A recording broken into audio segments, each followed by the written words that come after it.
The White Mountains are old mountains.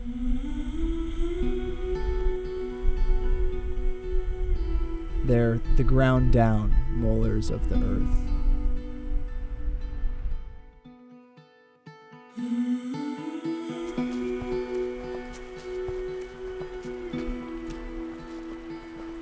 Once they were one of the largest mountain ranges on Earth. And slowly over millions and millions and millions of years, they've been grounded down to these rounded, smooth peaks that they are. It's a really beautiful but dangerous place. In the late 1800s, the Appalachian Mountain Club founded a network of alpine huts as a way for visitors to experience the higher summits safely. Despite these efforts, hikers perish every year on the exposed peaks.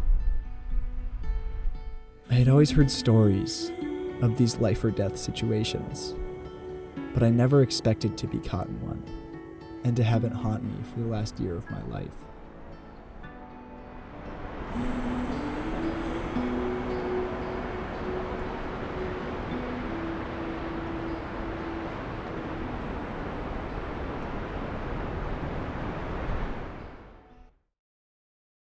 When I was 12 years old, I had never seen mountains the size of the Whites before. And so my family, for the first time, took a road trip up, and we stayed at Mitzpah Hut. And I remember looking up to the hut crew like they were superheroes.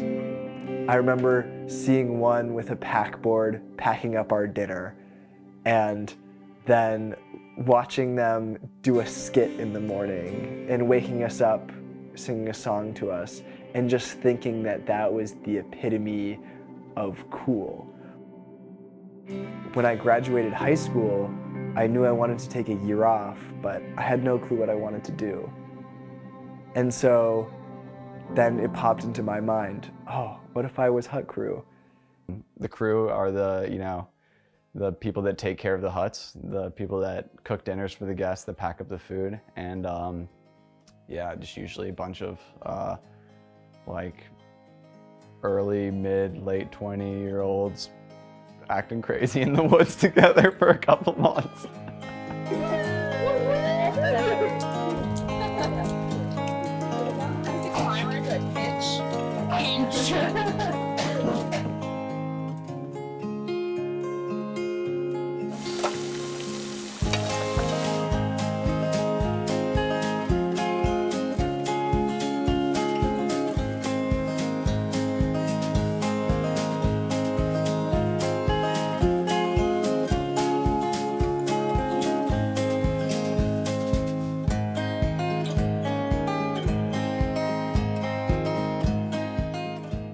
People who really want to, grab life by the horns. I feel like I've met them up here in the Whites. Yeah, man, they're just like tight knit. Everyone's friends with each other. Everyone's buddies, and it's like you get to just go through the wildest experiences together and get paid to act crazy and act wild. It's just a really special place.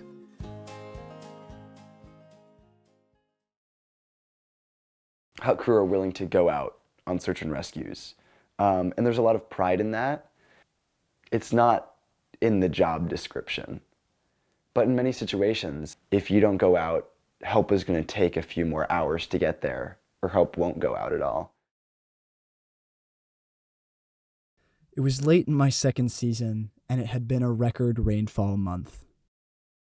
2 guests, Nancy and her son David, left my hut at 8:30 to trek across the ridge to the neighboring Lake of the Clouds hut. They split up so David could climb Mount Adams. However, Nancy took a wrong turn, descending into the wild and dangerous Great Gulf Wilderness. She was hypoglycemic, and after a few hours of being lost, she had stopped answering her phone. We were asked to go out and were told that no one else would. We were on a strict time limit, knowing Nancy needed a regular supply of food, and we were the only ones. The responsibility fell on us. My crewmate Leah and I went into the Great Gulf Wilderness. We head out, we have our packs on, we have food that will like last us all through the night. We have lots of like water and Snickers to get us through with like sugar. We came across a boulder field which gave us a good view of the dense forest below. Across from us in the distance, we saw a blinking light. We knew it was her. There were 3 trails she could be on. We only had enough energy and resources to search 2. The first trail was a bust with no sign of Nancy. It came down to a decision to turn left or right. I chose left. We trekked for several hours. Leah and I's legs were giving out, and with ever-worsening weather conditions, I knew we had to turn back.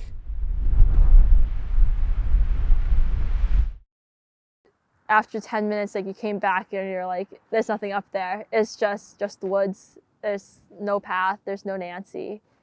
And after a few hours, we eventually make our way back up to the boulder field where we originally saw her light.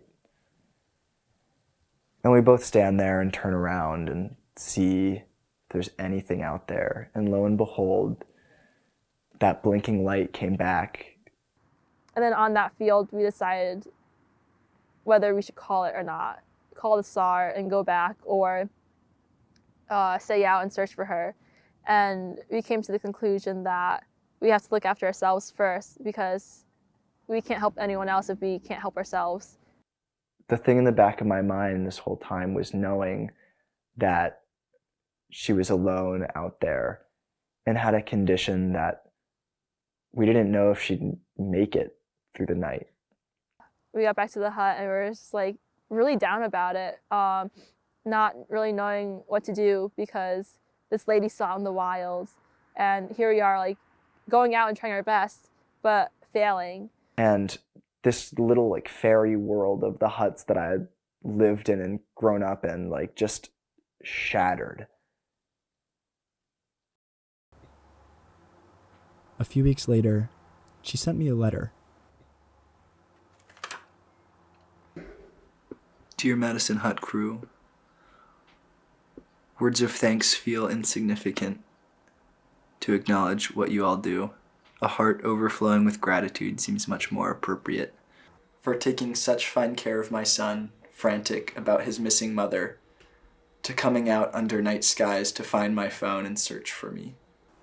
For being a beacon of light in the middle of the night and signaling back to me I was not alone out there. Please accept these as a minute token of my overflowing gratitude and respect. Nancy Bannon. I've probably read that 100 times or so now. It's the only bit of closure I've gotten so far. Yeah. I haven't seen her since she left my hut in the morning, and I haven't been back to the Whites since then, so this is it. Righty. Go. All ready to go? Yes, sir. Honda Fit. I lived in that exact car for 3 months. This is the Adventure Fit. This is exactly what I wore, shoes and all, on the Pacific Crest Trail. Like every time I'm going out into the mountains, like this is it. Love my adventure shorts. Those are sick.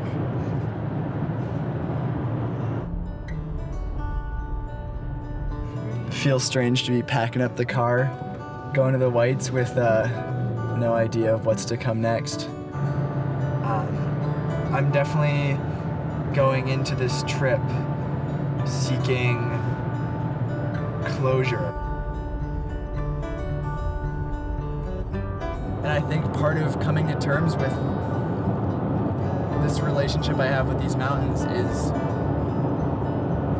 to explore that night.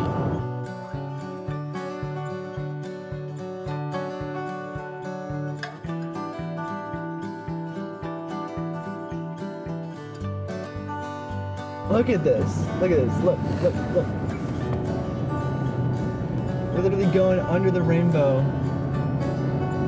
back into the whites. I'm gonna pull over where this car is.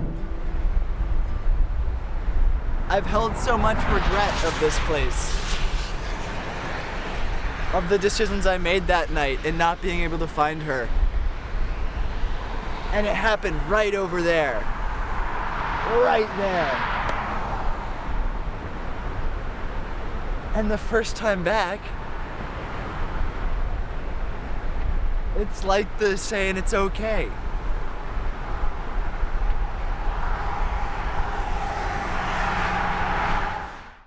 So we're right here.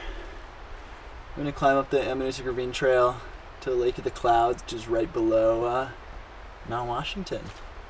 Be safe.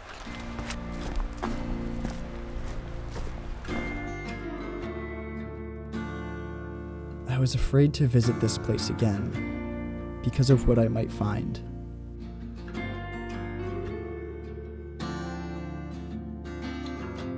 These mountains define such a large part of my life.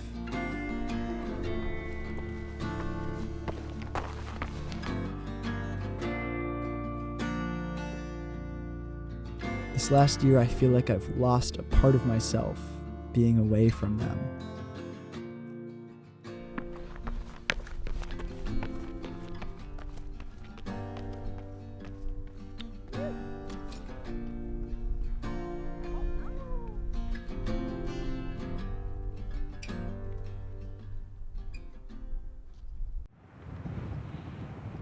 I wasn't sure what I was gonna feel coming back here. Definitely I felt like there's a lot of weight in this place with everything that happened, but coming back here, it feels like home. Feel like coming back here, a little bit of weight has been lifted. And I just realized how much I miss this place, how much I love this place. Makes sense out here.